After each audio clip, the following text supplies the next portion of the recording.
صاحب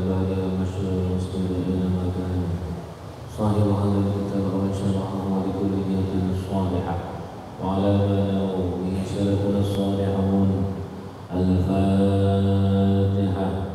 أعوذ بالله من الشيطان الرجيم.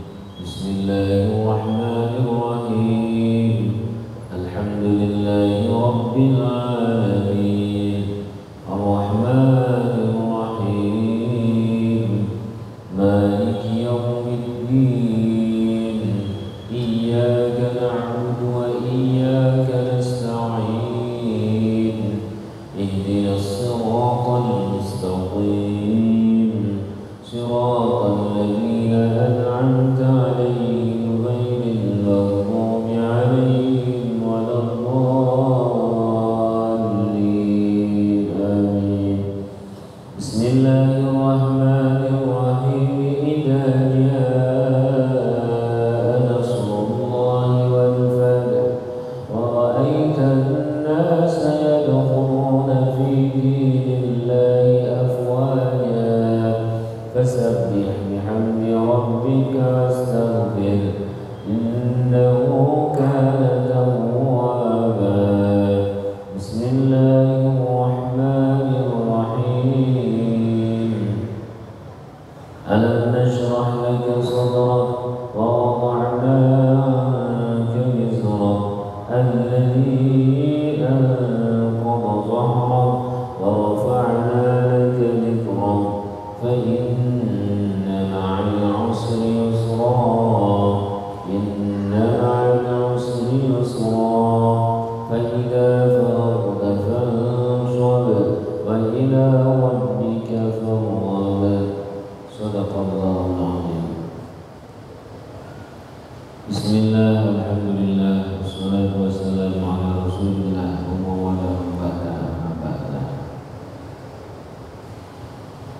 Alhamdulillahirabbil alamin. Allah Subhanahu wa taala memberikan kepada kita nikmat iman, nikmat Islam, nikmat sehat walafiat, nikmat bisa ada di majelis ilmu, nikmat bisa salat berjamaah, dilanjutkan ngaji. Semoga ini menjadi tanda bahwa kita adalah orang yang dirahmati oleh Allah. Kita dianugerahi istiqomah hingga husnul khotimah. Baik Bapak Ibu rahimakumullah, kita akan melanjutkan ngaji kita kembali. Bismillahirrahmanirrahim. Qala al-mu'allif rahimahullah ta'ala wa nafa'ana bihi wa bi 'ulumihi wa bi asrarihi fid dharain. Amin amin ya rabbal alamin. Khaf min wujudi ihsanihi ilaika. Waspadalah, berhati-hatilah akan nikmat-nikmat pemberian Allah yang diberikan kepadamu, padahal wa dawamu isa'atika ma'ahu, disertai itu engkau masih melakukan banyak-banyak keburukan, dosa-dosa. Kenapa demikian? Ayyakuna laka istidrajan, boleh jadi itu adalah istidraj. Khawatirlah, muhasabahlah akan kebaikan-kebaikan Allah kepadamu pada saat engkau ini masih terus menjalankan kemaksiatan. Kenapa? Karena boleh jadi kebaikan Allah itu bukan nikmat, bukan anugerah, tapi istidraj. Sampai sini pun paham nggih? Nek pun dipun tutup ngomong ini. Para ramaikan bangsa ini, bapak-bapak, ibu-ibu rahmatullah. Kalau dalam bahasa Al-Quran, sanastadrijuhum min haitsu la ya'lamun. Allah itu kalau mengistidraj hambanya kadang itu sulit dideteksi. Deteksi yang paling gampang adalah ketika badan sehat, ya, rezeki lancar, tapi kita masih istiqomah melakukan kemaksiatan. Lisan ya nek ketemu konco nek orang ngerasani kurang marem ya. Dan terus kemudian yujik sok ngapusi barang dan sebagainya. Kadang-kadang hati ini nek ngelihat kekayaan tetangga, kekayaan temen itu masih ada rasa dengki. Mosok cakui saiki dadi sukses ora percaya, tetep paling siliyane mertuane. Maksiat jalan, tapi kita masih diberikan kesehatan, diberikan kemudahan, anak yo siap kabeh. Khauf, waspada. Bukan mesti itu semua kebaikan Allah itu nikmat, tapi boleh jadi istidraj. Ya. Kalau dalam bahasa surah An-An'am, falamma nasu ma dzukiru fatahna 'alaihim abwaaba kulli syai'in. Ketika manusia itu tidak mau diperingatkan, fatahna 'alaihim abwaaba kulli syai', justru diberikan pintu-pintu kesenangan. Ini contoh ekstrimnya. Contoh ekstrimnya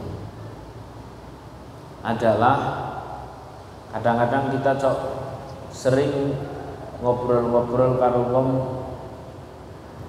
salat ki ngopo ya, ngaji ki apa maneh, aku ki duwe bos lho, salat ya ora tau, maca Quran ya boro-boro, tapi sugih to, mobile banyak, rumahnya banyak, tanahnya banyak, asetnya banyak, anaknya banyak, istrinya, padahal tidak pernah apa? Sholat, boro-boro membaca Al-Quran. Ngomong kon istighfar malah takon kok karo istighfar ke aku mek istighfar ya apa ya katanya di dosa. Ya. Jadi ketika seseorang falamma nasu ma dzukiru, dilengki ke ora gelem bahwa sholat itu penting, ya, bahwa baca Quran itu penting, terutama lagi membersihkan hati dari iri, dengki, dendam, itu sangat penting. Nggak mau diperingatkan yang seperti itu. Terus kemudian judi itu haram, karaoke itu haram, zina itu keji, menjijikkan, haram, wes kaya kewan. Nggak mau diperingatkan seperti itu. Oh, pokoknya melaku, jalan aja itu maksiatnya, ibadahnya tidak mau, maka fatahna 'alaihim abwaaba kulli syai'in, justru dibukakan pintu kemudahan. Nek mboten percaya jenengan monggo kok kira-kira donga utang ora lunas-lunas rukun mawon. Gandaan uang Pak. Rampung niku. Terus ana cah nom golek jodoh kok angel temen. Mau nikah itu sulit banget, gampang. Angger metengi anake wong lak dinukahke. Pokoknya dibukakan pintu kemudahan, pintu kesenangan. Jadi ekstrimnya begitu. Memang cara itu ya selalu ada dua. Cara A ini carane Gusti Allah, cara B carane iblis. Itu kita disuruh milih aja. Sama-sama nanti akan membawa kemudahan jalan hidup. Nek nganggo cara A ya wis kaya dene para sahabat, para wali dan sebagainya. Kalau cara B gitu ya semakin ekstrim semakin cepat kok. Ini kalau posisi di bawah. Posisi di bawah. Karyawan malsunuta. Cepet duit enggak? Cepet. Owner nipu nipu, entah itu nipu temen atau nipu siapa gitu, dapat duit enggak? Dapat. Pengusaha setengah preman. Cepat sugih enggak? Oh cepet itu, dapat sugih cepat. Artis pasang susuk, erus, centong, kendil, pasang kabeh. Laris enggak? Laris. Pejabat korupsi sing mantap-mantap gede-gede, miliaran triliun. Nah, sugih enggak? Sugih. Nah, jadi semakin orang itu jauh dari aturan-aturan Allah, justru dibukakan pintu kesenangan dunia. Bener kata saya. Tapi ayatnya derek rampung. Ayatnya belum selesai. Hatta idza farihu bima utu, sampai kemudian orang tersebut itu bahagia, senang, bangga, gaya, kempelinti, kementos dan sebagainya, sampai benar-benar dia wis wah suruh mongso nang awang-awang karo sedulur kuwi rasane ngenyek, terus kowe iki ngahi ngangen anak pondoke barang anak kuwi malah dadi ngenyek sing ora karu-karuan wae. Kadang-kadang ngasih sama orang miskin, tapi sambil dimarahi itu orang miskin. Ya Allah, alhamdulillah. Pak, nyo tak kei sithik wae nyo. 50.000 duitku akeh, tapi kowe ki mbok nyambut gawe ngono lho, sedeng ngomong. Ya Allah. Nek iki yo ngeki ora usah karo itu. Orang sudah Masya Allah dibikin lalai sama Allah oleh kesenangan dunia. Hatta idza farihu bima utu, ketika dia sudah nangawang-awang, akhadnahum baghtatan fa idzahum mublisun. Allah akan membanting, akhadnahum, menyiksa baghtatan dengan seketika, fa idzahum mublisun. Baru setelah itu dia akan terdiam putus asa. Surah An'am ayat 44. Jadi istidraj itu persis seperti orang diangkat dalam rangka apa kok diangkat tinggi-tinggi? Dalam rangka agar saat dijatuhkan semakin heboh, semakin seru.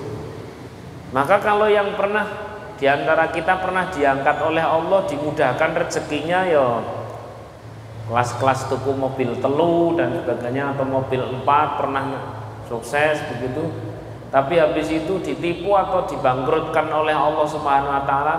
Habis itu njur dadi istighfar.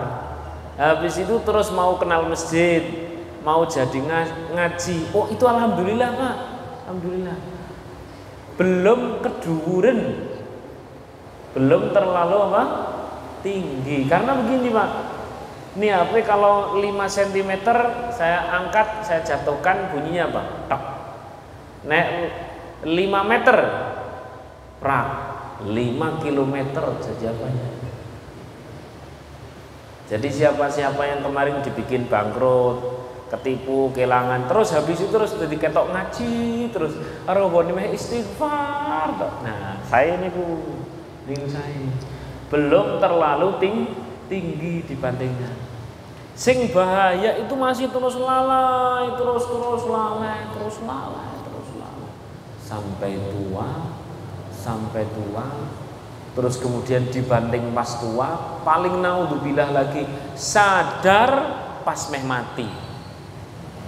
Lebih naudzubillah lagi sadar ketika dia bangun dari hidupnya, alias pas mati. Masih ingat pelajaran kemarin kan? Orang hidup itu bagaikan apa? Tidur. Kata Sayyidina Ali, orang hidup bagaikan naum, tidur, males gitu toh. Baru dia mati, dia berarti bangun. Terbentang triliunan tahun, miliar triliun tahun di akhirat. Ternyata 80 tahun ini kayak wong rumah lep.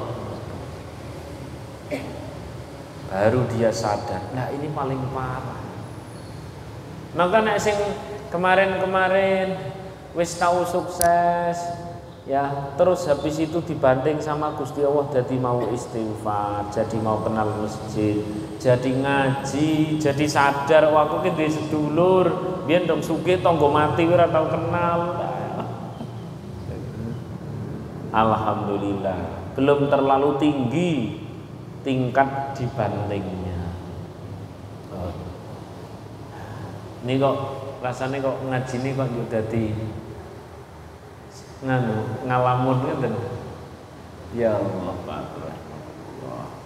Baik, kita kembali lagi ke tema. Khafwin wujudi ihsani.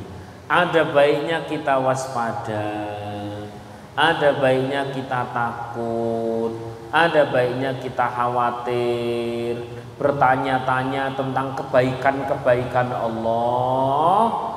Pada saat wadawami isa'atika ma'ahu, kita masih terus menjalankan kemaksiatan, ada baiknya kita waspada. Kenapa? Ayakuna dzalika istidrojan. Boleh jadi itu adalah apa mau? Istidraj. Baik, rahimahullah.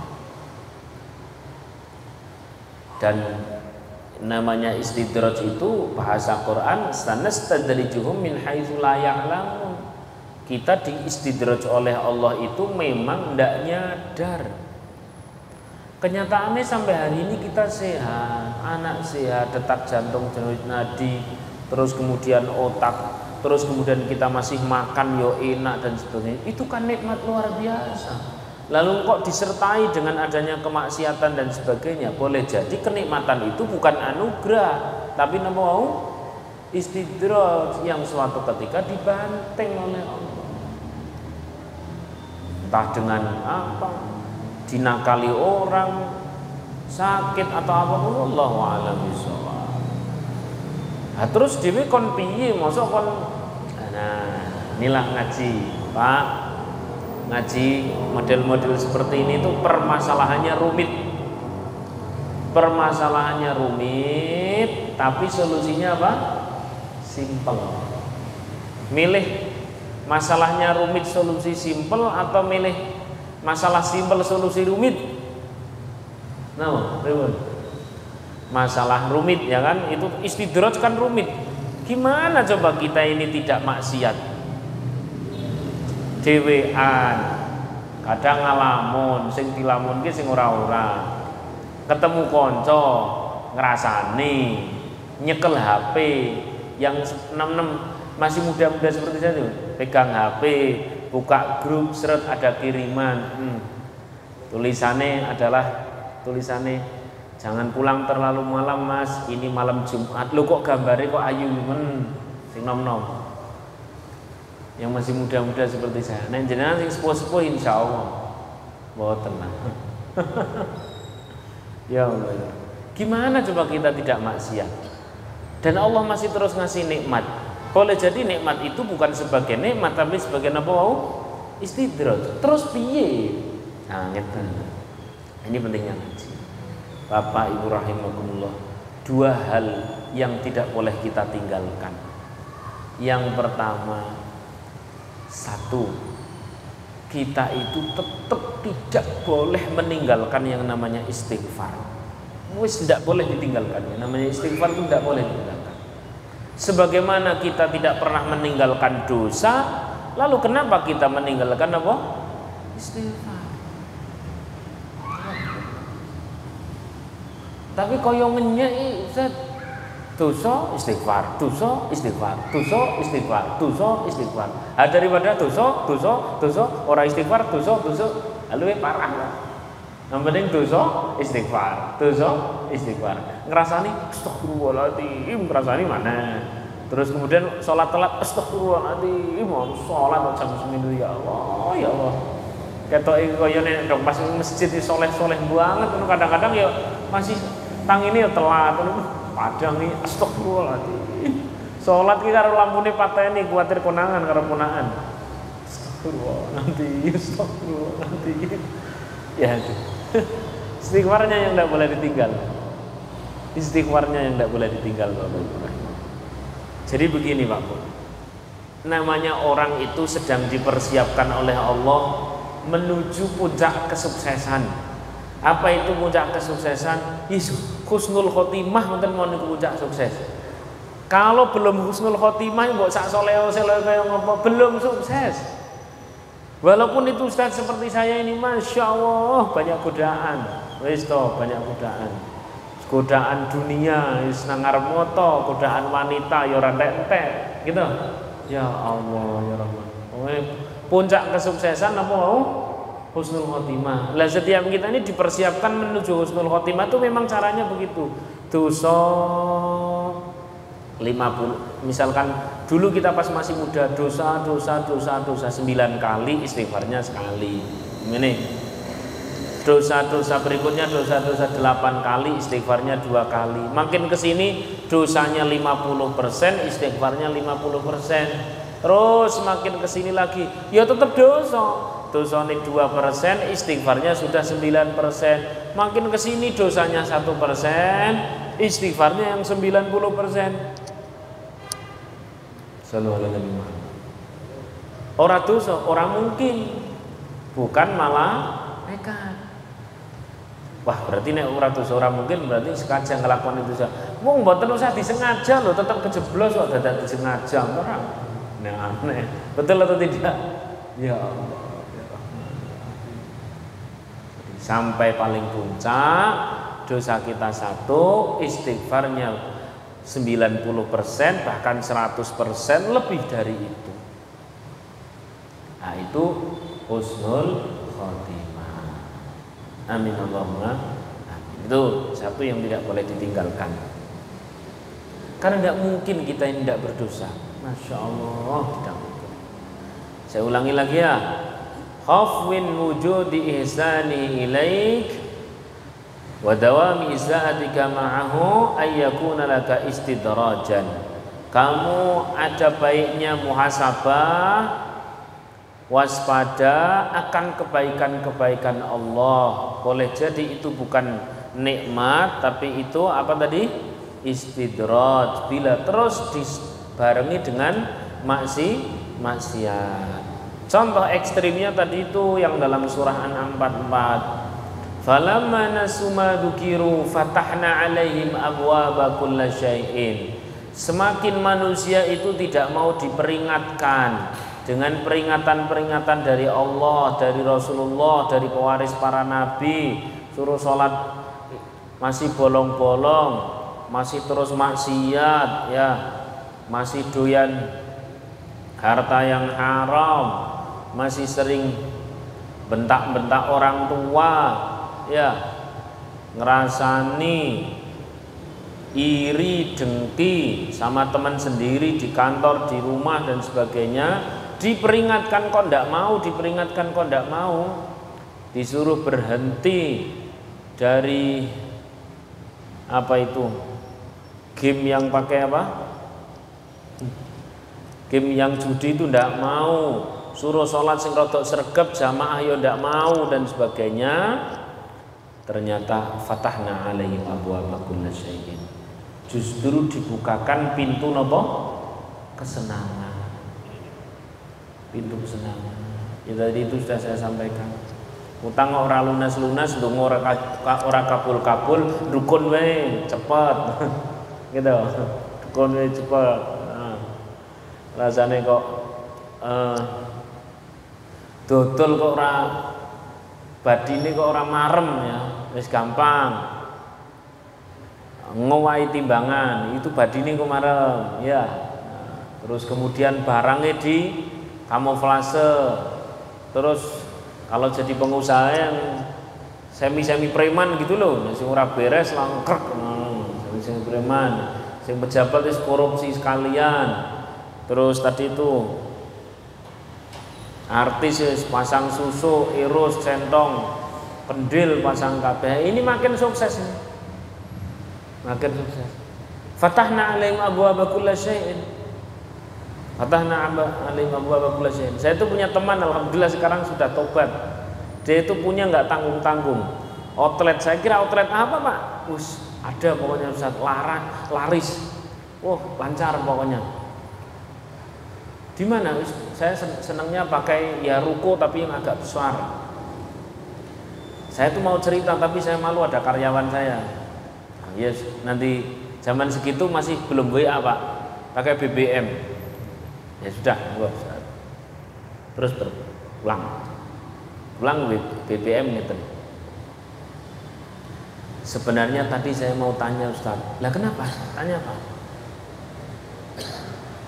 Kalau soal rezeki itu saya gampang. Padahal menurut saya itu bukan rezeki, itu hanya uang gitu aja. Ya. Atau kalau bahasa rezeki bukan rezeki, sampah rezeki itu namanya. Jangan paham kan falsafah rezeki itu apa? Rezeki itu adalah ya pemberian Allah untuk fasilitas ibadah, itu namanya rezeki. Kan gini tuh ceritane. Wa ma khalaqtul jinna wal insa illa liya'budun. Kita ini memang diadakan di dunia ini tidak lain dan tidak bukan untuk ibadah. Lalu kita difasilitasi dengan beragam fasilitas. Dalam rangka fasilitas itu adalah perangkat sarana untuk ibadah. Lah itu namanya rezeki. Itu namanya rezeki. Kenapa? Karena intinya untuk ibadah. Lah kalau perkara itu kehilangan inti, cara nyarinya tidak jadi ibadah alias jadi dosa. Begitu dapatnya bukan buat untuk ibadah tapi buat berbuat dosa, nyarinya jadi dosa, hasilnya dibuat dosa, itu bukan rezeki karena kehilangan inti. Sebab intinya itu buat ibadah. Sesuatu yang kehilangan inti namanya ampas, betul ya? Ampas dipangan tiap dino ya mesti penyakit. Kalau penyakit zahir kelihatan Pak, sakit perut dan sebagainya. Kalau penyakit rezeki yang tidak halal itu namanya penyakit akhlak. Jadi bojone wis kaya dadi mungsuh, anak wis kaya dadi mungsuh, sing kena narkoba sing macem-macem. Nauzubillah min. Baru BBM ke saya, "Assalamualaikum. Tadi saya mau tanya Ustaz sebenarnya." Tanya apa, Pak? Itu tadi yang katanya punya cabang itu sampai 35 itu berarti kan wongnya sugih nih teko meng pondok ke mobilnya jan apik tenan kok. Mau tanya apa Pak? Saya mau tanya sebenarnya hukum bunuh diri itu apa Ustaz? Aku tak takon. Wong sugih takon hukum bunuh diri. Kira-kira wong ayam apa wong mumet Pak? Wong mumet. Lah sinten sing meh bunuh diri? Ya saya. Barang tak takoni tak kejar itu jenengan tuh punya 35 cabang 35 cabang karaoke. Allah. Leren. Aduh, jangan bener. Yo kan namanya karaoke kan isinya nyuap sana nyuap sini, sing iki disuap sana disuap sini. Oh, yo urusane wis karo preman, urusane sama aparat oknum, semua semacam-macam. Urusane sama perempuan-perempuan yang dibayar, urusannya belum lagi itu ternyata uang yo uang pinjem sing bungane tambah ber wis ora karu-karuan kan dia. Nah terus piye Pak? Ya itu tadi saya tanya bunuh diri hukumnya apa? Enggak rasa ditakok. Nah, ini saatnya saya terus bilang Pak, ya sampai tobat, tapi tetap ono alhamdulillah. Loh kok alhamdulillah jelas? Belum terlalu tinggi dijatuhkannya. Loh, memang ada yang lebih tinggi, ada. Orang yang baru mau sadar pas Israel nyabut, Isra waktu untuk revisi. Kalau jenengan masih ada, habis ini bangkrut habis-habisan buka lembaran baru, itu tetap lebih mending daripada orang yang baru mau tobat saat yugharghir, nyawa itu sudah di tenggorokan. Baru kelingan ora tau salat, kelingan nek urip nggo gawe ngaroke, kelingan nek urip nggo gawe dolimi karyawan, kelingan nek ngapusi bojone, kelingan ora. Nauzubillahi min. Maka aku sih mending. Nah wis, pokoknya gitu Pak. Lalu kalau ditanya sama-sama bisa sukses antara cara A itu caranya Gusti Allah mungkin mayyattaqillaha ya yaj'al lahu makhraja. Siapa pokok nambah takwa insya Allah Gusti Allah nanti ngasih solusi lah. Karena kita itu didesain bukan untuk nyari solusi, kita ini didesain untuk takwa. Gusti Allah yang ngasih solusi kan gitu tuh. Tapi kan kita harus ikhtiar. Ikhtiar itu sebagai bentuk menjalankan perintah golek ridhone Gusti Allah, bukan penghasil sesuatu ikhtiar itu. Jadi nek wis ngaji model-model seperti ini keliru Pak. Orang mengatakan memang rezeki itu yang ngasih Allah, tapi kalau kita tidak bekerja ya nggak ada rezeki. Wah, itu namanya ngenyek Gusti Allah nek cara aku. Bukan cara kita seperti ini. Gusti Allah itu nek meh ngei, mau cara pakai apapun ya suka-suka Allah. Berarti kita tidak usah kerja. Silahkan bekerja sebagai bentuk menjalankan perintah Gusti Allah. Karena yang diridhoi oleh Allah itu kita bergerak, ya kita bergerak biar Allah ridho. Kan mau tentu. Sallallahu alaihi Nabi Muhammad. Masa terus gini, Gusti Allah yo memang yang ngasih rezeki itu Allah, yang ngasih rezeki itu Allah. Tapi kalau kita tidak berbuat apa-apa, ya tidak mungkin. Loh, piye itu? Sing dari Gusti Allah itu Allah atau kerja kita? Ini kan kita mau menggagalkan kuasa Allah karena kerja kita. Loh, sembrono banget ini Bu. Gini betul. Saya tidak usah mengistilahkan musyrik. Gusti Allah Tuhan, kerja pun Tuhan. Udah, medeni banget ini. Betul atau tidak? Bilang saja Allah yang ngasih rezeki 100% absolut, Allah yang ngatur rezeki. Lalu kita ngapain? Kita ini bekerja karena Allah yang perintahkan, Allah yang mau. Sehingga ketika kita menjalankan apa yang dimaui oleh Allah, semoga Allah ridho dengan kita bekerja. Jadi kita bekerja golek ridho nih Gusti Allah sebagai ibadah. Berarti rasa tenanan ibadah. Justru nek kerja sebagai ibadah malah bisa lebih tenanan. Sebab kalau kerja berdasarkan CCTV bisa mati. Tapi kalau kerja berdasarkan ibadah, Allah itu CCTV-nya, maksudnya pantauan Allah itu tidak pernah berhenti. Jadi malah tambah jujur terus. Sallallahu alaihi Nabi Muhammad. Understand? Cetra ya? Ya. Saya ini dititipi sama teman-teman itu karyawan banyak banget. Menurut saya banyak, ratusan. Jadi kalau tiap hari-hari tertentu hanya disuruh mengingatkan perkara sholat, jujur dan amanah. Sholat itu hanya si teman itu, ownernya itu memastikan bahwa semua yang urusan dengan saya itu sholat, Ustaz. Kenapa nanti saya khawatir ternyata dia menjadi tanggung jawab saya selama di kantor, berarti dia tidak sholat, itu saya nanti yang ditanya di akhirat. Saya bilang ya betul. Nah, nomor 2 jujur, nomor 3 adalah amanah, bisa diandalkan. Udah. Nah, saya suruh rutin itu di toko-toko dan sebagainya. Yang saya katakan ini seperti hari ini, jangan tinggal milih. Cara A, carane Gusti Allah tadi itu dengan takwa gitu.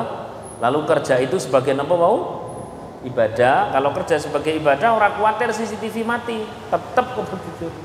Sallallahu alaihi Muhammad. Ini cara A. Nek cara B sing mau kae malsu nota, korupsi dan sebagainya. Sekarang saya tak tanya ini mumpung dereng tutup. Nek jenengan kinten-kinten mengagem cara A apa B? A apa B? A atau B? A ya. Ada cara C Pak. Cara C posisinya di bawah. Cara C ini cara cemen. STMJ. Sholat terus maksiat jalan. Jadi kadang rotok mepet-mepet mungkin Gusti Allah kaya meh tahajud ngono kae, tapi engko pas subuhane sret setengah 7. bengi lebar ngibadah, isu wis ngapusi koncone dan sebagainya. Ini cara C. Nah, cara C sing model kok ngene iki STMJ niku Gusti Allah tidak begitu menolong, setan ya ora gelem ndulit. Jadi naku. Nah, cara C. Ya Allah, itu dulu yang dapat saya sampaikan. Mohon maaf atas segala kesalahan. Yang pasti kalau cara A itu adalah suksesnya dunia akhirat. Amin Allahumma. Kalau B itu adalah sangat sementara. Al-Fatihah. Alhamdulillahirabbil alamin arrahmanir rahim. Ihdinas siratal mustaqim, siratal ladzina an'amta 'alaihim. Amin. Jam berapa? Pas. Masih 4 menit ya. 4 menit buat pengumuman. Kemarin ada yang sering tanya di pondok itu ada acara yang dibuka untuk umum? Tidak ada. Acaranya 1 bulan sekali. Nama acaranya Kabul, kajian bulanan. Jadi berdoa dulu biar terkabul. Habis itu kajian. Habis kajian di belakang pondok itu sudah tak bikin miniatur Ka'bah. Jadi yang kepingin ikut manasik silahkan. Itu Kabul setiap 1 bulan sekali. Bulan November ini jatuh di hari Ahad besok. Hari Ahad. Acaranya jam 8 sampai jam 9 buat mujahadah, buat berdoa, buat zikir. Buat zikir. Kadang zikirnya pakai maulid, kadang enggak. Pokoknya zikir sama berdoa. Jam 8 sampai jam 9. Jam 9 sampai jam 10 kajian plus tanya jawab. Jam 10 makan-makan. Jenengan mau datang jam berapa? Monggo jam 8 monggo silakan. Jam 9 monggo silakan. Jam 10 pas makan-makan yuk monggo silakan. Tidak datang bawa makanan tok, buat yang hadir juga silakan. Demikian, semoga bermanfaat. Billahi taufiq wal hidayah. Assalamualaikum warahmatullahi wabarakatuh.